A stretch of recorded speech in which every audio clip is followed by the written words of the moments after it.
네, 김여정 북한 노동당 제1부부장이 이번 정부 판문점 선언의 산실인 남북 공동연락사무소가 무너지는 꼴을 보게 될 것이라며 대남 압박 수위를 한층 끌어올렸습니다. 동시에 무력 도발 가능성도 언급했는데요.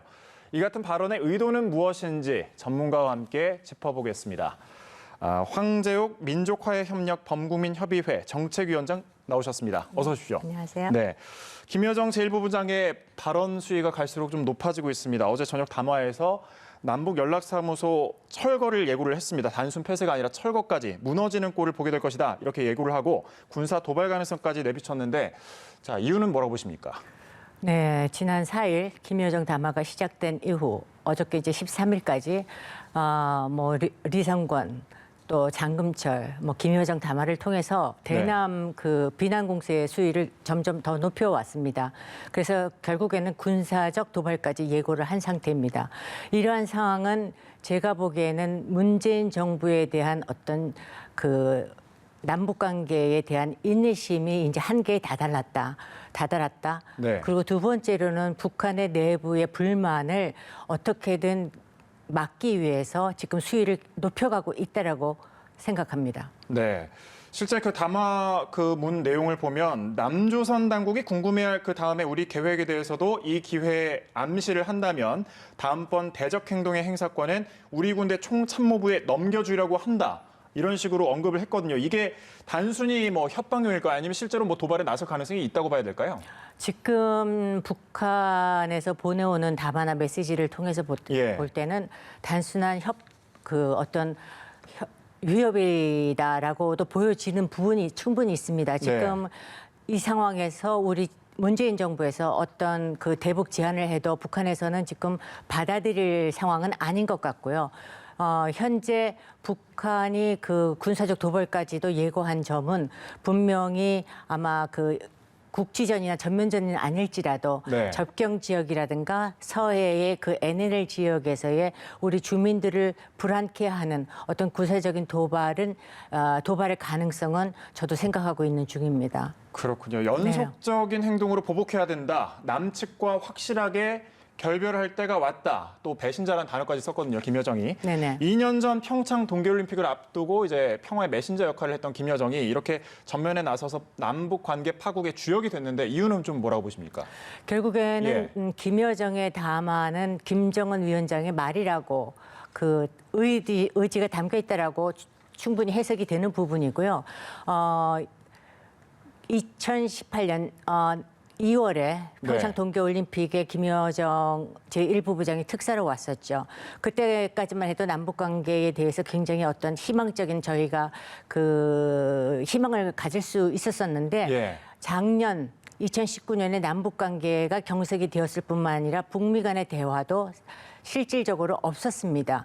작년까지만 해도 참고 있었습니다. 작년만 해도 대외적인 대남 비난은 했었지만 북한 내부적으로 대남 비난을 갖다가 공세를 한다거나 하는 일은 없었습니다. 그만큼 어느 정도 자제를 했었다고 보여졌고요. 그런데 2020년에 들어와서는 그게 아까도 말씀드렸지만 어느 정도 이제 더 이상 못 기다리겠다. 그래서 지금과 같은 그 담화 도발을 하는 거고 군사적 도발에 대한 어떤 예고도 지금 말했던 것으로 보여집니다. 네, 북한 입장에서 보면 그동안은 참아왔는데 이제 그 참을 수 있는 시한은 다 됐다. 그래서 이런 지금 표현을 계속하고 있다. 이렇게 보시는 거죠? 지금 처음에 4일날 김여정의 담화가 시작이 됐을 때는 문재인 대통령에 대한 얘기는 없었습니다. 그렇지만 지금 현재 북한의 대외 매체, 선전 매체들을 통해서도 문재인 대통령에 대한 불만과 그다음에 비난들이 이어지고 있습니다.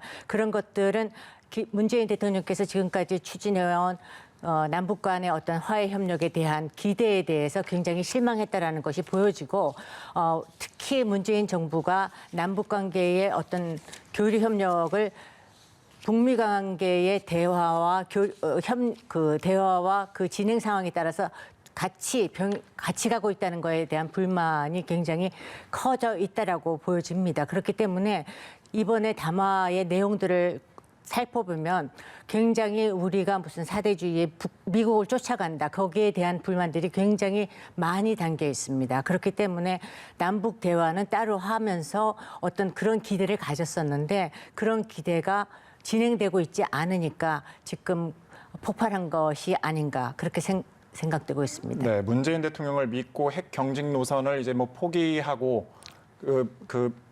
기대를 했었는데 그게 좀 이루어지지 않으니까 이런 담화를 냈다라고 봐도 되는 거겠네요. 그렇죠. 그럼. 어저께의 그 권정근 예. 외무성 미 국무부 부장이 말했지만 우리 보고 더 이상 중재자 역할을 하지 말라 그랬습니다.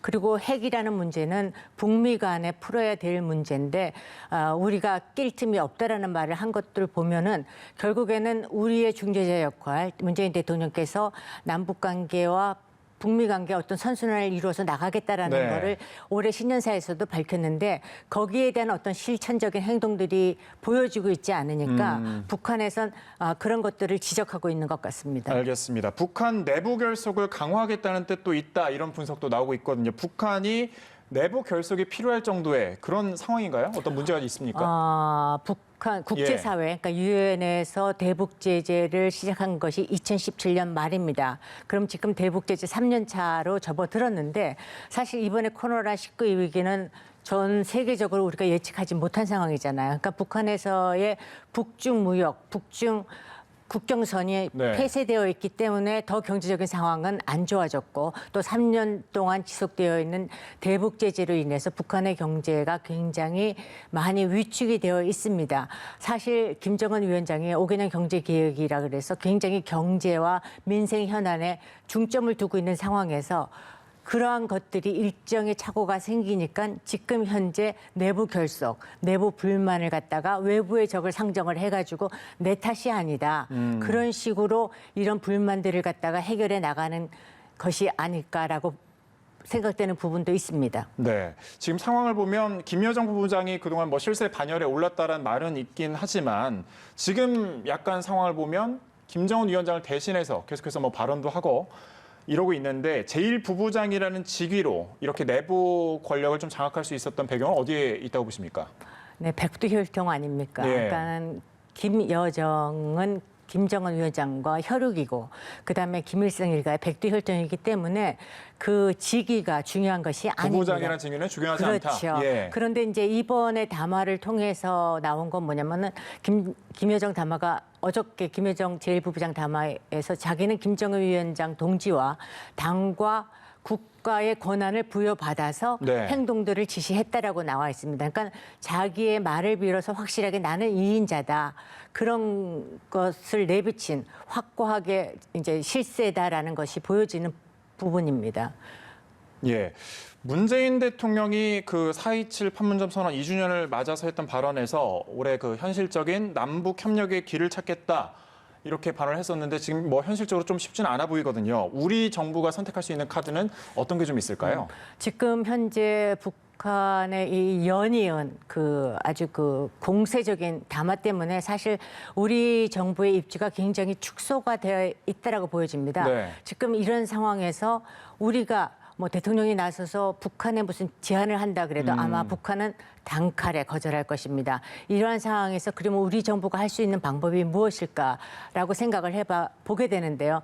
저도 생각을 해봤습니다. 네. 제 생각으로는 이번에 그 대북 전단 살포가 발단이 되기는 했지만 결국에는 그게 목적은 아니었다라는 것이 오늘 13일까지 저희가 이제 알게 된 상황이고요. 그런데 대북 전단 살포는 앞으로의 남북 관계라든가 우리가 남북 군사 합의사에 포함되어 있는 보면은 서로 간에 적대행위를 하지 않게 되어 있거든요. 네. 거기에는 대북 전단 살포도 포함되어 있는 것입니다. 그것을 북한이 4일 김여정 담화를 한 후에 우리가 뭐 남북 교류 협력법 또 뭐 공유 수면법 을 통해서 어떻게 그 대북 전단 살포를 금지하겠다라는 대응 방안이 나왔는데도 지금 북한의 공세 수위가 굉장히 높아진 거거든요. 그래서 제 생각으로는 아예 대북 전단 금지법을 만드는 것을 보여주고 그다음에 우리가 지금 북한에 대해서는 대화를 하자거나 그렇게 제안을 할 수가 없는 상황이니까 미국을 상대로 해서 우리 남북 간에 서로 교류 협력할 수 있는 공간을 만들어가는 어떤 노력을 한다는 것을 보여줘야 된다고 생각이 들고요. 네. 세 번째로는 이 상황을 해결하는 거는 외무부보다는 오히려 통일부가 직접 나서서 좀 더 적극적이고 실질적인 행동을 보여줘야 되는 것이 아닌가라고 생각합니다. 그런데 이제 북한 입장에서는 대북전단 살포 그거를 금지하는 게 표현의 네. 자유라든지 그게 쉽지 않다는 걸 북한도 알고 있지 않을까요? 아, 그렇죠. 예. 우리가 대북전단 살포를 금지한다 그러면 꼭 인권 문제가 나옵니다. 예. 그런데 4일날 김여정 담화를 통해서 문제가 제기된 다음에 오늘까지 저희들이 탈북민 단체 얘기만 듣는 것이 아니라 그 지역에 직접 그 어떤 대북 살포로 해서 피해를 보고 있는 지역 주민들의 얘기까지도 다 아우르고 그다음에 크게는 남북 관계 의 틀 안에서 대북전단 살포가 과연 얼마나 우리에게 실보다 덜 많이 가져다 줄 수 있는지에 대해서 생각해 봐야 될 것이라고 생각을 합니다. 네, 알겠습니다. 밤사이에 트럼프 대통령이 우리는 세계 경찰이 아니다. 미국 국민이 위협받는 경우 행동을 하겠다. 이런 말을 했습니다. 네. 한반도 그 문제에 있어서는 좀 발을 빼겠다. 이런 의미로 봐도 될까요? 어떻게 해석할 수 있을까요?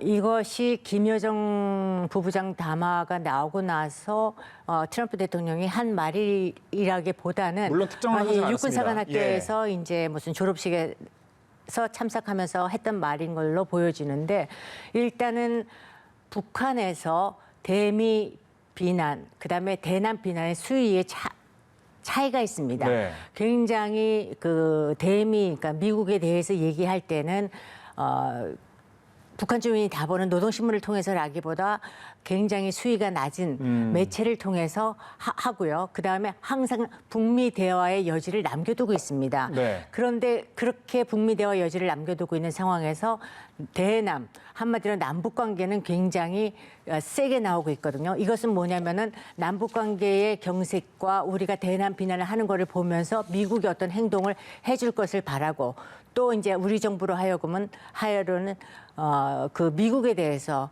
어떻게 지금 상황을 해결해 나갈 것인지에 대해서 숙제, 과제를 주었다고 생각됩니다. 네, 알겠습니다. 또 내일은 6월 15일 6.15 공동선언 20주년입니다. 네. 김대중 전 대통령과 김정일 북한 국방위원장의 사상 첫 남북회담이었는데 지금까지 정상들이 여러 가지 선언도 했고 합의도 하면서 계속해서 이제 목소리를 보였는데 제자리 걸음이거든요. 이런 네. 근본적인 이유는 뭐라고 보십니까? 2020년 김대중 대통령과 김정일 위원장의 6.15 남북 정상회담 공동선언을 발표할 수 있었던 것은 당시 남북 관계가 좋지 않았습니다. 그리고 네. 북한은 그 당시에 고난의 행군이라 그래서 경제적으로 굉장히 심한 위기에 처해 있었거든요. 근데 김대중 대통령에 대한 그 대미 협상력에 대한 기대, 그다음에 신뢰가 있었기 때문에 김정일 위원장이 굉장히 적극적으로 나왔기 때문에 네. 6.15 남북 정상 선언이 이루어졌던 것입니다.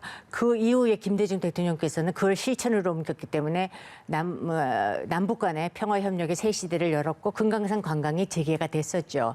지금 현재 김정은 위원장과 문재인 그 대통령 사이에서는 2018년만 해도 굉장한 큰 기대와 어떤 신뢰가 있었었는데 시간이 흘러가면서 그 기대와 신뢰감이 굉장히 많이 상실되었다고 보여지고 있습니다. 그렇기 때문에 지금 현재 김정은 위원장과 문재인 대통령이 어떤 새로운 신뢰를 갖다가 회복하기 위해서는 이번에 이 계기를 통해서 네. 우리가 좀 더 자주적이고 현실적인 어떤 남북관계 개선의 어떤 방안들을 갖다가 좀 더 봐야 되는 것이 아닌가. 새로운 틀로 다시 한번 남북관계를 개선해 나가는 방안들을 좀 생각해 봐야 될 것으로 보여집니다. 여러 가지 방안으로 생각해 봐야 된다. 알겠습니다. 황제욱 민족화해협력 범국민협의회 정책위원장과 함께 북한과 관련한 내용을 짚어봤습니다. 오늘 말씀 고맙습니다. 네, 감사합니다.